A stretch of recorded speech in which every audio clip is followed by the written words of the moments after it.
This is Dr. Charles Parker, and you're listening to Core Brain Journal. It's a place where I connect both fresh discoveries and interesting different perspectives from advanced mind science with the realities of real people and everyday life down on Main Street. Well, good afternoon, folks. Here we are at Core Brain Journal one more time. Dr. Charles Parker, and we're at episode 045. It's hard to believe that we've had 45 episodes with such intriguing and interesting people, and today is absolutely no exception. Dr. Sharon Livingston. Welcome, Sharon. We're looking forward to talking to you. Oh, thank you. I'm very excited to be here. So Sharon is an author, and her CV, her curriculum is really too long for me to get into. I'm going to give you a brief summary, and we're going to ask her a little bit about herself and where she is personally, but she is an author, and one of the books that she's going to give away is Get Lost Girlfriend, How I Found Myself When My Best Friend Dumped Me. And we're going to talk a little bit about relationships. How can we miss it with the title of a book like that? So let me introduce her. So for 25 years, Dr. Sharon Livingston, founder and president of the Livingston Group for Marketing, has been one of the most prominent leaders in the field of motivational research and insight mining. She is the recent past president of QRCA, the largest association of qualitative researchers in the world. Dr. Livingston and her staff specialize in all phases of motivational research, insight mining, brand identity, and creative ideation applied to marketing. You know, one of the things, Sharon, I'll have to tell you right now, you sound like you're a follower of Dr. Edward de Bono. I started there, that's for sure. And when I was a kid, I had much older brothers, and they had children very early for me. So when I was 11 years old, I was an aunt, and I was like the Pied Piper of all the kids. Mm-hmm. By the time I was 15 years old, I had, 12 nieces and nephews. And when we would get together at family gatherings, I was the Pied Piper, and I would play with them and come up with silly games. And so creativity was part of play, right? And yes. Mm-hmm. I was always fascinated by play, and I'm good at play. And when I decided what I wanted to be when I grew up, it was going to be someone who applied play to grown-up situations. Very interesting. Basically, that is what I do. Well, that does simplify it, because just before we started, listeners, I was asking Dr. Livingston about some of the things she's interested in, like insight mining and motivational research. Could you tell us a little bit about those two topics, Sharon, if you don't mind? So I do, the bulk of my work is in working with Fortune 100 companies to understand how their customers see them, what their needs are, and how to make a win-win situation so that the corporations do well and the consumers of their products do well, whether it's a product or a service. And so what I do is I work with individuals and groups to find out what is exciting to them, how they see products. And very often, if you ask people a direct question, they'll come up with an answer, but it might not be the real answer, as you know, as a psychologist. So I invite them to play. And in the play, the truth comes out. And so for example, if you're looking for a solution to a problem, I might have them come up with a whole bunch of really bad ideas. I call them wild and crazy. Like, these are the worst possible ideas. Like, okay, so if you're trying to get over the loss of a friend, what would be some really bad ways to do it? Let's come up with all the bad possible ways you could do it. Okay, you could stalk them, you could beg, you could send them flowers, you could drop poo-poo bags on their doorstep. I mean, we could come up with a huge number of bad ideas. And I say, okay, those are terrific. And now let's turn them around into possible good ideas. Because once you've opened the doors to their creative process, then becomes fertile for ideas that they might not have thought of before because they were stuck in one track. So the bad ideas open up these other tracks that they hadn't thought of, and they get a lot more positive response. And I've done that in many, many categories. We named Nextel, for example, before it was bought by Sprint. And that came out of that kind of process, working with all these, CEOs and executives and getting them to play. And that was how we came up with Nextel. That's a great title. It really is terrific. No question about it. Yeah, that sounds so de bono. I was looking at your material, and I can't remember what the term is that he uses when you postulate something outside of the ordinary, and sets the creative gears going. Right. Very, very interesting. While we're at it, I'm just going to introduce and say a couple of other things that I think are so noteworthy about you, Dr. Livingston. She has articles either by herself or about her in the New York Times, the Washington Post, the Daily News, Newsday, the New York Post, Business Week, Adweek, Brand Week, Advertising and Communication Times, the American Bar Association Journal. I won't go on, but U.S. News and World Report.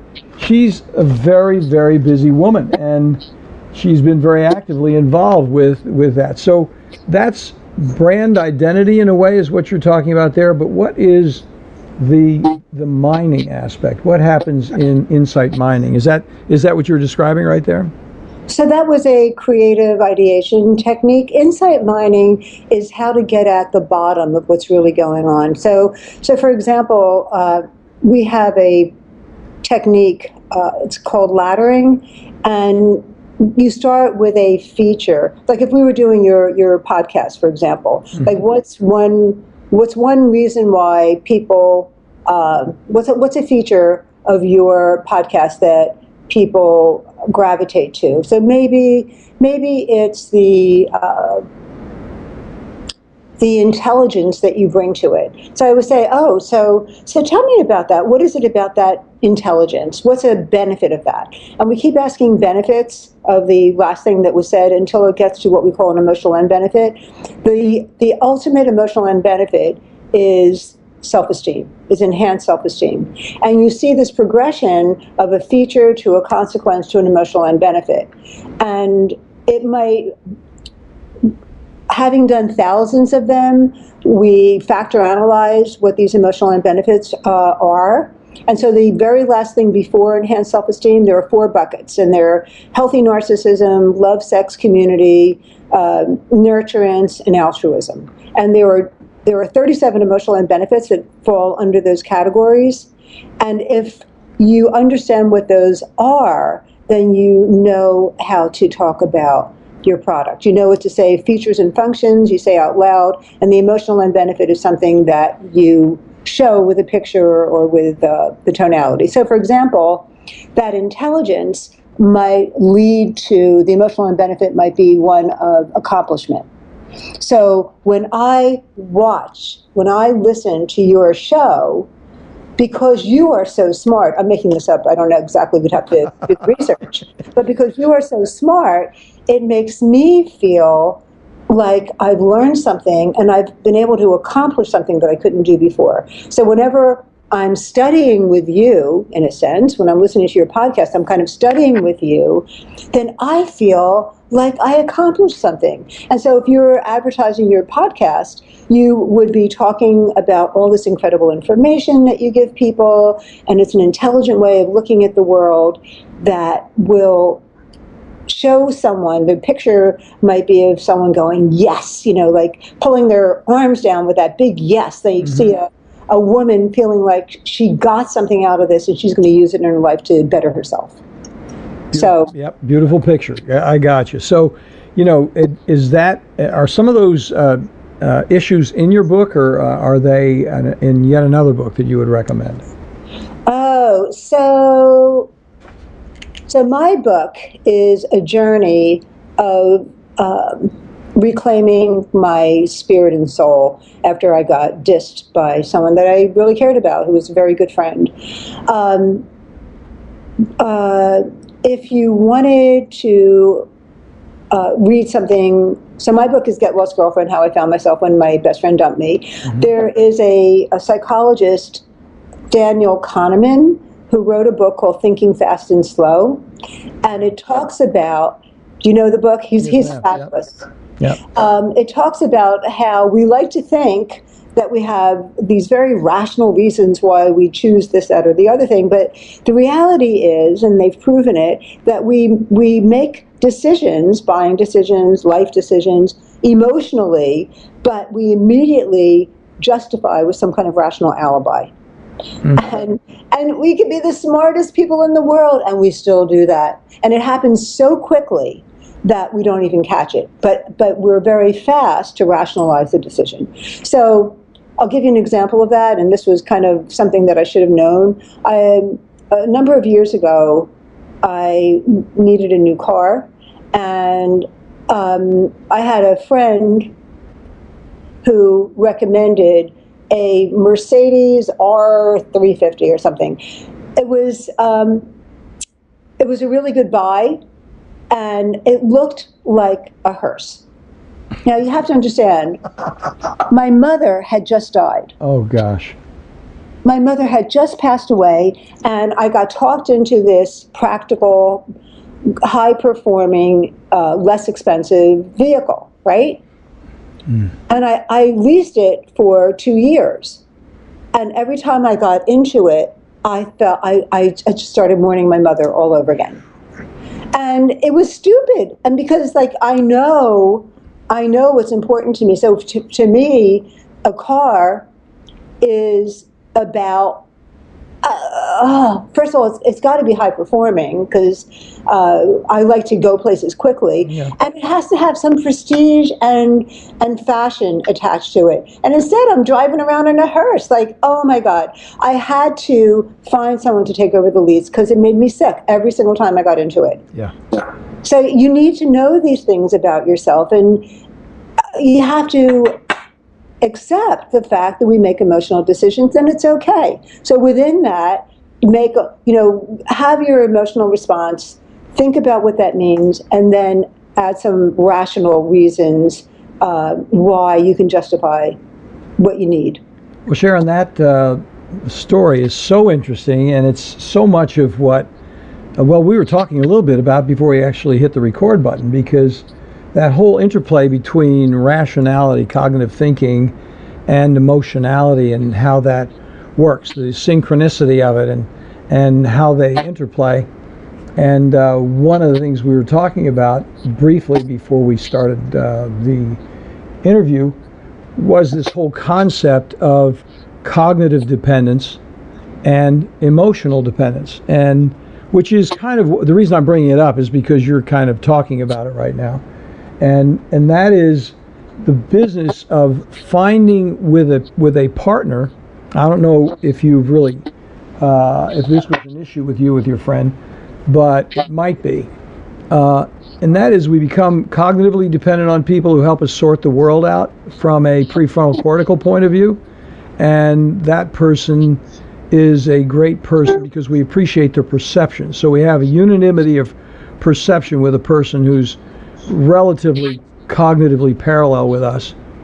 And then when that leaves, it's not just the emotional thing of friend and warm and the smile and the pleasant feelings with another person and the emotional support, but the actual cognitive application of that person's thought patterns to our lives that we sometimes actually completely miss because we actually take thinking so much in our society for granted.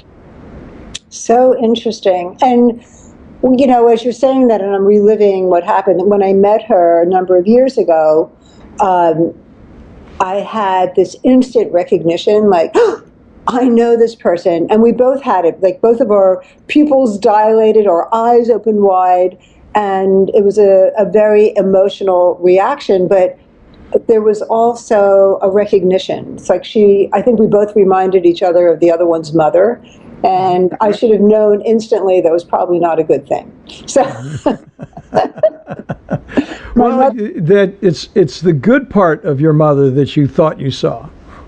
Right, exactly. And I mean, honestly, like if you saw a picture of this woman and a picture of my mother when she was 16 years old, they looked very similar. The hairstyle and these big, eyes, and there was just that recognition. There's something about unconscious reaching out to unconscious.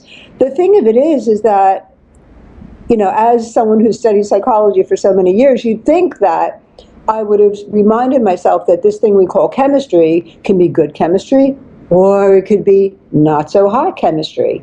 And this was a case of not so hot chemistry, and I decided to dismiss it. Well, it may have been good chemistry. Now, I don't know you from Adam, obviously. I'm just talking with you here, but it might have been good chemistry for a period of time until a bright woman like you began to be aware of the non-parallel perceptions that were going on.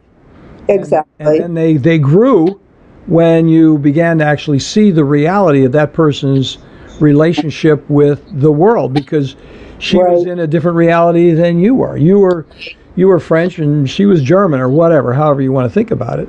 Yeah, that's pretty good.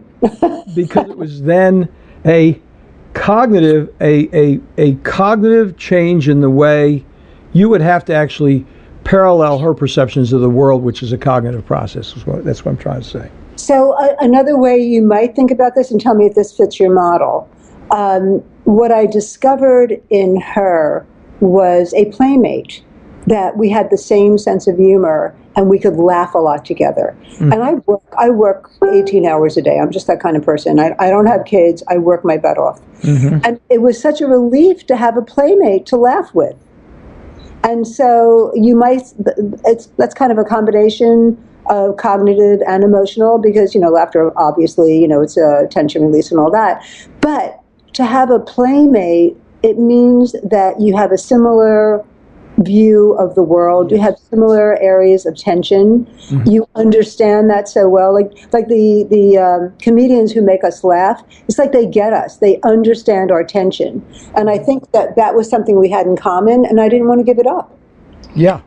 And so when I saw that she did have a different cognitive map, I decided to pull back and treat her rather than be equal with her. And that's where I messed up. Well, when you mean you began to attempt to interpret this for her, when you said what you said? Treat her, be her therapist. Okay, yeah. You were going to help her out, yeah. Yeah, that doesn't work. No, yeah. You could see the fault in her perceptions, and you just wanted to fix them. I'm telling you, that happens all the time. I know when my wife and I started dating, we said we were both in psychoanalysis in Philadelphia. Uh-huh. And I said, we just made a deal. We're not going to do any psychoanalysis. This whole thing is not going to work. I mean, all of our friends were psychoanalysts. All of them were psychoanalytic candidates. I mean, we were just living in a world of psychoanalysis in Philadelphia, which is a very rich psychoanalytic environment at the time. And so we just said, and we could call each other on it, like, nope, no analysis. Don't talk about your mother, your father, your sister, your brother. So, yeah, but that would happen. I think that would be a great name of a book, Psychoanalysis in Philadelphia, Yeah. I mean, it was great fun. One of my supervisors was Homer Curtis, who was the president of the American Psychoanalytic Association. He was just a wonderful guy. I mean, they were so bright and they were so thoughtful about relationships and human beings, and it was just a great tour for me. And but the whole thing with the cognitive business has come up lately because I do so much work with ADHD and prefrontal cortical functioning, and looking at the world from that perspective, whether people actually get it or don't get it. And one of the things that I'm thinking about while you were describing your friend is that when you were in humor mode and having the perception, which then puts you apart from things in reality, because when you can laugh at them, you aren't controlled by them. Right. And then somewhere in there was a very likely, I mean, I wasn't there obviously, but there was likely a non-match between you and her regarding the perception of something that was not funny anymore, or that was a challenge. And absolutely. So, we had different ideas about what it meant to have she wanted a best friend, and as soon as she said that, and I hadn't had a best friend in like years. I was just too busy with work. And so she's saying that she was longing for a best friend. And inside, I'm jumping up and down, I'm raising my hand going, me, like an idiot, And it's not what she really wanted. She thought that's what she wanted, but it was too scary to her. And I could see that, and that's when I kind of pulled back and started trying to be her therapist. But that means, that's just ridiculous. So, well, I think you have the handicap of being a very powerful woman. I mean, the problem is you're good looking and you're smart. And, for those folks at home, this is an audio, so I don't really see Sharon in Skype right now, but her picture is super. And so I know and listen to her talk. I mean, is she smart or what? So she's good looking, but I think smart, good-looking women have a particular problem in this world that is unique and frequently overlooked, because people don't really appreciate them for who they are. They get carried away with reacting to the power of all of that composite, and that happens all the time. Okay, so when we get off this recording, you're going to psychoanalyze me and make me feel better. It is an issue. It's what happened after going through this process where I had to get over being dumped. I became my own best friend, and as soon as I felt that self-love, and I took myself to the movies, I went for walks, I went for drives, things that I might have done with her. I went and painted. As soon as I decided that I didn't need to have a best friend, they're coming out of the woodwork. I have so many friends now, it's ridiculous. And it's easy. My friendships are so easy. And, people would sign up in a flash to be my friend. And I didn't know that before. I didn't know it before. And, that's one of the benefits of allowing yourself to go through the mourning of a loss. Mm-hmm. And, you were talking about dependency. There's a lot out right now about dependency versus narcissism, and that we're all on a scale of they call it codependency, but I agree with you. I think dependency is really the key. And a guy named Ross Rosenberg, do you know who he is? No, I don't. Mm-mm. He wrote a book called The Human Magnet Syndrome, basically saying that all of us are either on one side or the other, and to me it's not that cut and dry, but I get it, because I went into dependency with her, and she was more narcissistic. Mm-hmm. And so if you're the most extreme narcissist is, a sociopath. And the most extreme, he didn't have a name for the most extreme codependent, because that's his model. But it's really, trying to control, like, don't leave me, be my friend, I'll do anything. Mm-hmm. So he says that everybody, in a healthy relationship, you're at a 1 or a 2, and then the least healthy are 5s on either end. Very, very, very interesting, because I saw myself going from a 1 or 2 on the dependency scale all the way to a 5 with her. Like, oh my God, I would do anything. I didn't want to lose her. Mm-hmm. And here, I'm observing myself. I help people all the time, and I'm immune. Well, no, I'm not. No, I'm not. So...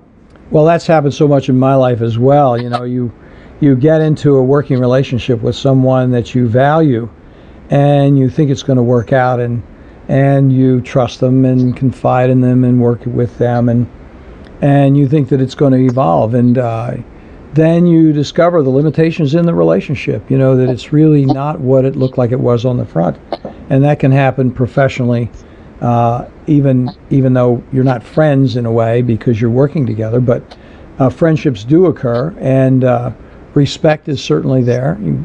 We're lucky to run with some really bright people, so it's easy to admire them, like them, enjoy the work with them. But then when you see the actual values start to unravel, that's when the whole thing, it's kind of a philosophic difference, if you will. And it's like you have this picture in your mind of what this relationship is like. And so, like, you take a snapshot, and you see this these beautiful eyes, this lovely smile, and you keep superimposing that on your reality, but the reality becomes different, and you keep trying to force fit what's really happening with who you saw at first. Yeah. And it doesn't work anymore. But so I was changing myself to make her what I wanted her to be rather than who she was. And I had to let that go. That's an interesting self-discovery process. I'm really looking forward to reading your book, and I think that what we're talking about is so helpful for so many people, because the complexity of relationships is just there all the time with everyone. I mean, how do we get along with each other? I mean, how do we get along with each other in this presidential election, if you will? Oh my God.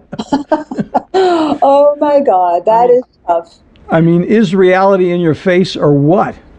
Oh my God. I don't want to offend anybody, but boy, could I. Yeah. Well, I think the problem is because we're going to be biased because we know troubles when we see them. Mm-hmm. And we're going to wind up saying something about it because it's just like, this is what we do every day. You know, we try to throw dampers on that stuff, you know, and when people just keep doing it and they're successful at it, well, we know we can sit back. It's going to flame out down the road because that's just the way life is. I mean, in the end, that person is not going to be a credible person. They're just flying around. Right. So let me ask you this question, a little bit personal, but did you take that lesson from your friendship and apply it in any way in your working capacity, perhaps? That's really interesting because when I'm doing marketing research, it's different because it's not an ongoing relationship with the people I'm asking the questions of. So if I'm doing a focus group or I'm doing one-on-one interviews, it's the best. It's the magic, you know. You get to be with a person for the first time and fall in love, and it's always the best. When you're working with someone ongoingly, as you know, that like all the underlying stuff comes out, and so. And I have a small practice. I do business coaching as well as, you know, I train coaches. But in my small practice, where I've had people that I've worked with for a couple of years, everything comes out. So it all comes up. And I have to be very aware of my countertransference, right? Mm-hmm. Tell them what countertransference is. Some people don't know what that is. So just as much as you get attached to your therapist, and you project onto them your world in all kinds of ways, and they remind you of your mother, they remind you, you know, of your boyfriend, they remind you of your dog. I mean, they can remind you of anybody, right? Mm-hmm. But the same thing happens with us as mental health professionals. That person also reminds us of someone in our lives. And there was somebody that I took on as a client about a year ago. And oh my God, did this person ever remind me of the worst parts of my mother? Mm-hmm. I had to let her go. I couldn't work with her. Mm-hmm. I couldn't work with her. I wanted to kill her. But you know, it's so good that you could recognize it. I mean, I think some therapists get into these things and they have no idea about transference and countertransference. It's crazy. And they get into a very unhappy situation and they undo themselves with their whole mission because they don't understand how that particular complexity and how frustrating it is. Right. Yeah, it's a biggie. So let me ask you this. What would you say your biggest lesson would be that you would like to share with our listeners? I'm putting you on the spot a little bit here to give you a chance to think about it, but you know, you've had it was a transformational moment for you. That's one of the things that makes this whole conversation very intriguing. And thank you so much for being so personal with us and telling us about yourself as a person. I think it's meaningful. People are going to love this conversation because it's going to be very easy for many, many people to identify with the whole thing from beginning to end. But what would you say would be the lesson if you were going to, and the complex things like this, you just can't give a platitude about it, but maybe a couple of words about what you took out of it that could be helpful for others. Well, there are a couple of things. One of them was what I mentioned before about the chemistry and how it was a big deal for me to own to myself that relationships are not magic, and that when you feel that chemistry, it doesn't necessarily mean it was meant to be. Mm-hmm. Yeah. It might be that it's a repeat of your childhood, your past in some way that maybe you don't want to repeat. You know, there's repeating to forget and repeating to work through. And I think in this case, it started out with wanting to have that magical mommy that I didn't have with my own mother, and not wanting to recognize that, yeah, she was really like my mother in some of the ways that were not so hot as well. Mm-hmm. And so that when you have an instant attraction to someone, and you know, it took years. We didn't become friends for like 3 or 4 years. We kept showing up in the same places, and then we said, oh, you know, this is meant to be. So we jumped into a friendship. And to really ask yourself some questions, you know, what's working, what's not working, on a day-by-day basis. And as it's changing, like, oh, okay, so I thought this was really cool. Maybe it is, maybe it's not. Be open to it. And never, ever put yourself away. Never put yourself away.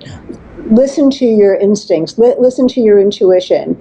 And when it starts going south, it's okay. It's okay. We can't be friends with everyone. And even though, oh my gosh, I wish it were true. I wish you could be my friend. You have to be in reality.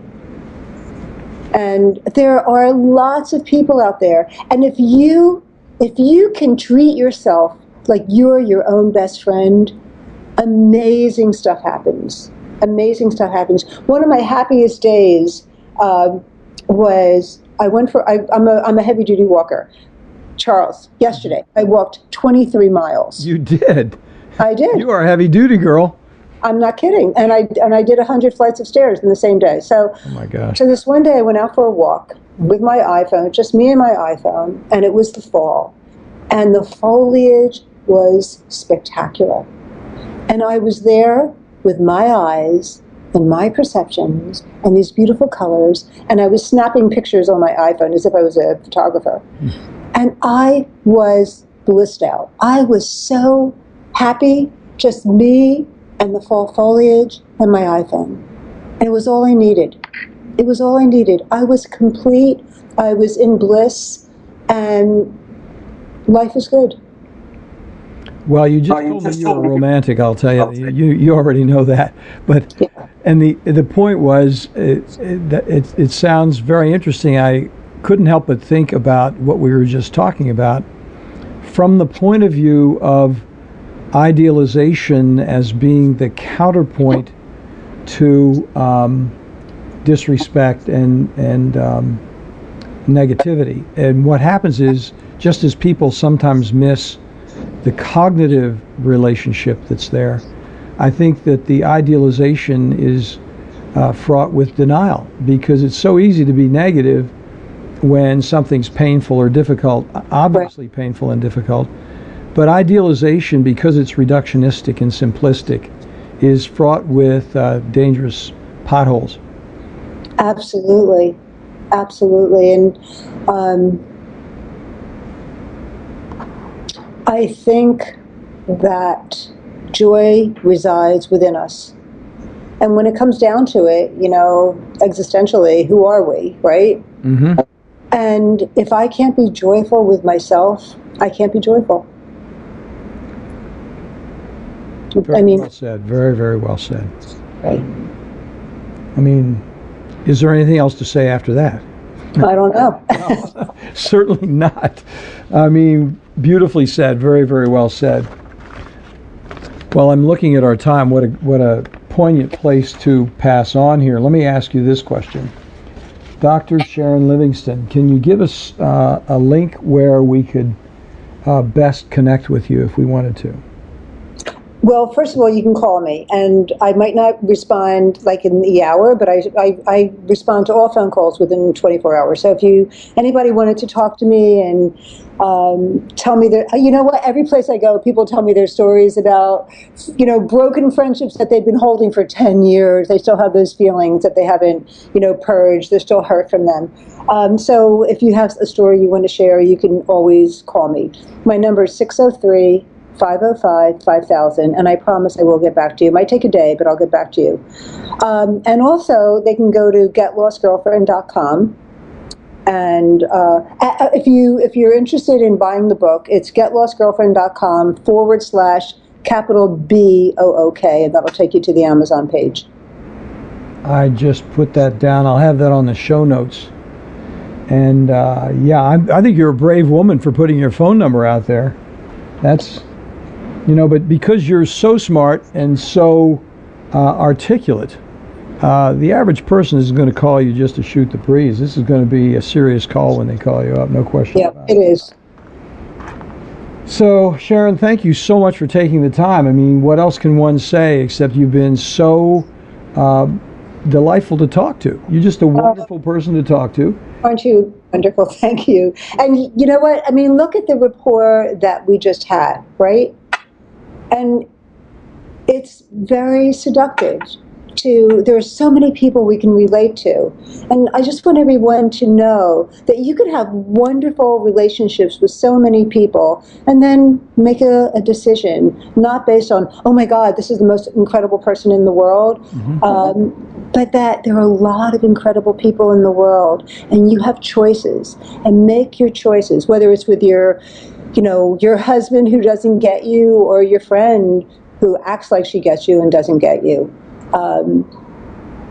You have choices, and take your time, think it through, and be joyful in yourself.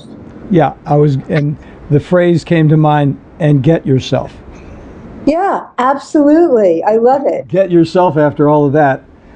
Yeah. So, well, listen, Sharon, thank you so much. It's been a delightful conversation. We're going to come back again sometime on maybe this topic, maybe another one. You've got so much to offer, and I know our listeners are going to be so appreciative of sharing the time with you. Thank you very much. Oh, thank you. It was really fun talking to you. Have a good one. Thanks for listening to Core Brain Journal. We're working every day behind the scenes to bring you reports that connect research benches with those street trenches. Here we share the complexity of mind science because, as you know, details really do matter. One of the most pervasive, misunderstood challenges is how commonplace medications, like those written for ADHD, are used so regularly without clear guidelines. If you think you'd like more specifics, take a minute to download my 2-page PDF packed with video links and references on the absolute essentials of how to start ADHD medications. They're easily available at corebrainjournal.com/start. Thanks for listening. Do connect and stay tuned. Together we can make a difference.